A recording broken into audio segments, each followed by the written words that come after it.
E aí, pessoal, você já sabe que todo corpo tende a manter o seu estado de inércia até que uma força resultante atue sobre ele. É isso que a gente vai ver na aula de hoje, a segunda lei de Newton, que fala sobre a força resultante. Vem comigo!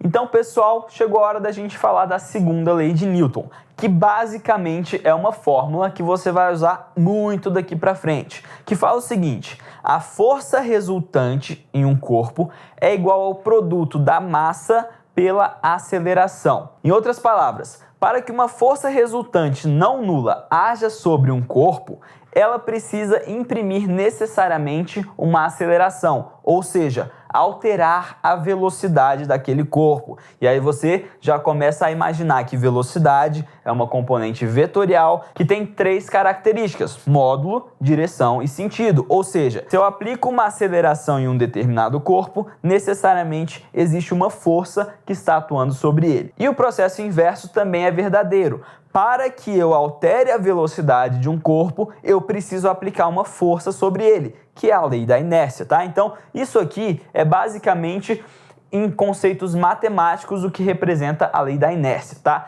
E aí o problema de física, então, tratando de força, a gente precisa primeiro entender o conceito de força. É uma grandeza física também vetorial. Então, se até agora você não entendeu muito bem os conceitos de vetores, operações com vetores, decomposição de vetores, volta nas aulas porque isso aqui vai ser muito importante. É uma grandeza vetorial medida em newtons. Então, a unidade de medida da força é newtons. E a gente coloca ele como um N maiúsculo, tá? E um newton vai ser a mesma coisa que 1 quilograma vezes metro dividido por segundo ao quadrado. Por quê? Porque a massa é medida em quilogramas e a aceleração é metros por segundo ao quadrado. Quando eu faço quilogramas vezes metros por segundo ao quadrado, eu tenho 1 newton, tá bom? Então, nossa unidade de medida aqui vai ser newtons. Então, os problemas de física que envolvem as forças, e você tem que usar a segunda lei de Newton para calcular, basicamente vão te pedir a força resultante ou a aceleração.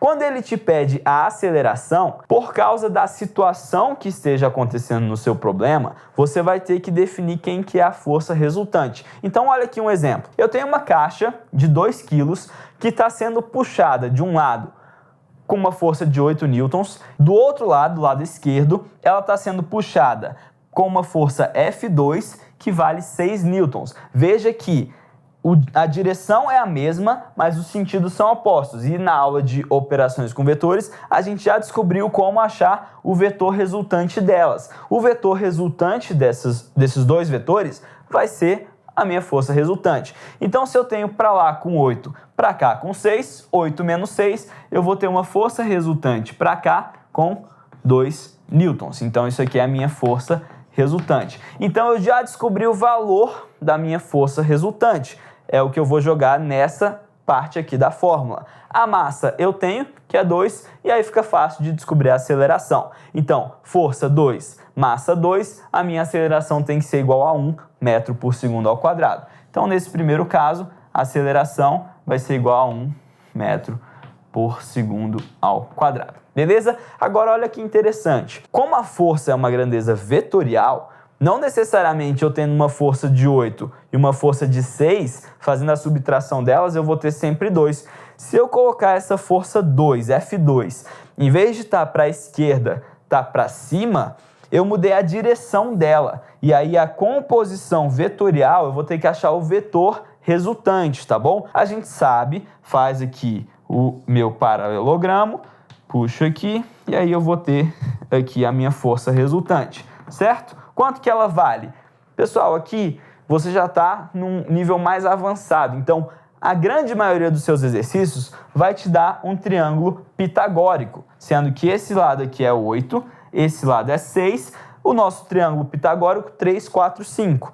3 vezes 2, 4 vezes 2, 5 vezes 2. Então, a minha força resultante aqui tem que ser igual a 10 newtons. Muito diferente de 2, tá vendo? Embora eu tenha duas forças iguais sendo aplicadas em distribuições diferentes, a minha força resultante pode ser muito diferente.